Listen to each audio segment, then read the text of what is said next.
Good day all, wherever you are viewing from, and welcome back to our outstanding YouTube channel, Everyday People's Voice, a fearless media platform where we hold leadership accountable and we will not trade the right to press freedom and free speech for a piece of cake.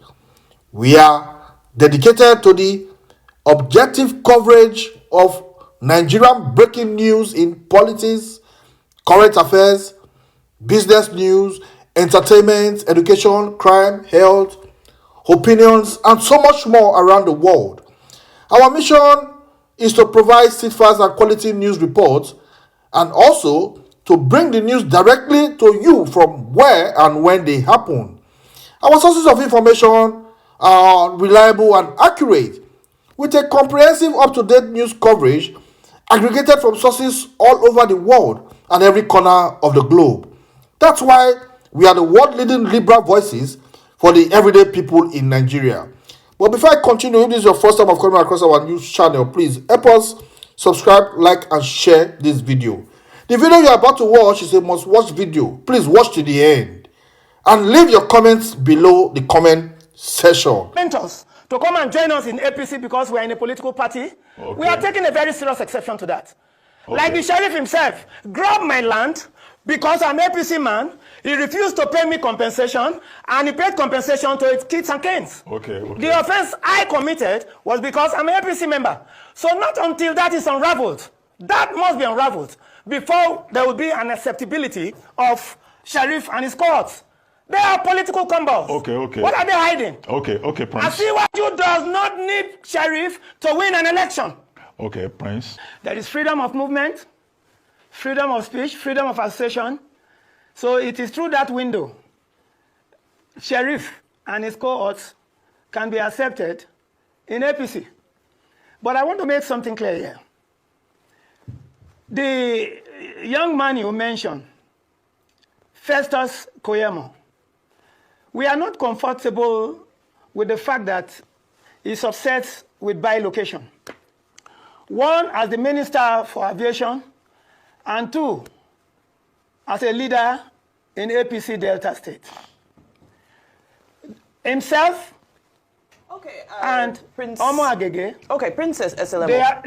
I want to go through some historical records. I fully understand. Unfortunately, our time is very constrained, so we want to deal with the meat of the matter.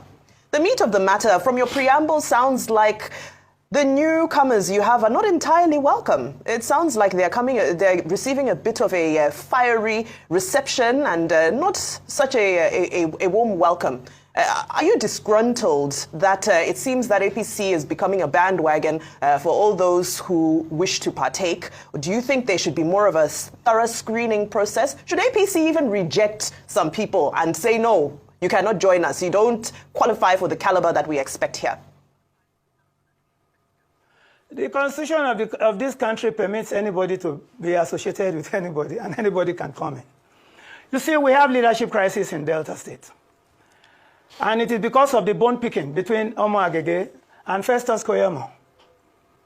We have not been able to derive that phenomenon that will see a leader who is a blend of courage and hope, who is selfless and determined, and above all, incorruptible. I have not found that in the leadership of Delta, that is, in the leadership of APC Delta. So what is happening right now? The people who feel that they are leaders of the party, led by Koyemo, and another group led by Omo Agege. I mean, you can give it to Omo Agege. He has consolidated in terms of followership in the leadership of APC Delta. We are not saying that they will not be accepted, but it must be conditional. Like Festus was saying, Festus, who has gone to the citadel of his profession as a senior advocate of this country, is telling the whole country that, what's his name, Sheriff can come in unconditional. And that anywhere Sheriff goes, we will follow Sheriff. What does that mean? That Sheriff wants to lead me, myself who struggled, who fought for democracy alongside with people like Falana, Gani Faremi, even the late Mantra, will leverage on his patronage, the late Alfred Rewane, a Trojan per excellence, with the leadership of Asiwaju, and somebody is telling me that Sheriff will direct me anywhere anywhere Sheriff wants to go to, Festus Koyemo is telling me that Sheriff should lead me into corruption, into an area of no life support, then I will accept that. So that tells you the moral deficit in the leadership of APC itself. So it's for us. So we have every cause to complain of the conduct of the leadership of APC. Okay.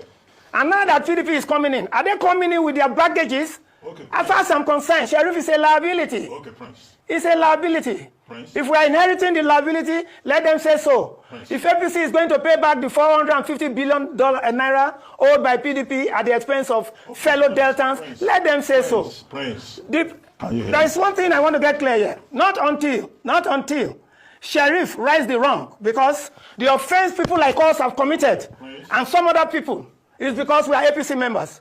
We were attacked by Sheriff, our lands were grabbed, compensation not paid, property is demolished, like the property of one of our APC members. That is because we are on the opposition as APC members. Now we are seeing Sheriff, who have done so much damage to APC members in our midst. What an unfortunate brotherhood. Okay, can you hold on, Prince? What an unfortunate brotherhood. Okay, can you hold on, Prince? Are you aware that the same Sheriff Oberewori, the governor of Delta State, has met with the president, the leader of your party, and he has accepted him with open arms? Are you aware that your party, APC, has been calling on other people to come and join the APC, and that there's been some kind of triumphalism within your party? In fact, your national chairman, Dr. Abdullahi Ganduje, has been jubilating that more and more people are welcome, either from NMPP or from PDP or from anywhere. But here you are in Delta State saying that APC doesn't want more people, and APC doesn't want Sheriff Oberewori, governor of Delta State. However, the question I want to ask you, you mentioned Prince Nduka Obagbena. After you have said, oh, you will indemnify, just hold on, that you will indemnify Arise News. Fine. But Obagbena is our own. So, what are you exactly saying about him? He's not a politician. He's a businessman and a journalist. So, what is all this thing about, including Nduka Obagbena? I need a clarification on that score. Otherwise, we may be the one to sue you for maligning the reputation of the chairman of Arise News. My interest is on Arise News to some extent because of the fundamental sacrifice we made that is now the calling of our time. At that time, all journalists, all print medias, electronic medias, the owners were on the run. Who were the people that were in charge? It was the Gestapo regime of Abacha. I can tell you, while I was in detention in DMI, Senator Duru Jaye was my cellmate, Whiskey of Tel was there, Umba of Tempo was there, and your chairman, the Duke himself, Nduka Obagbena, was brought there. He was there for about 2 weeks before he had his freedom.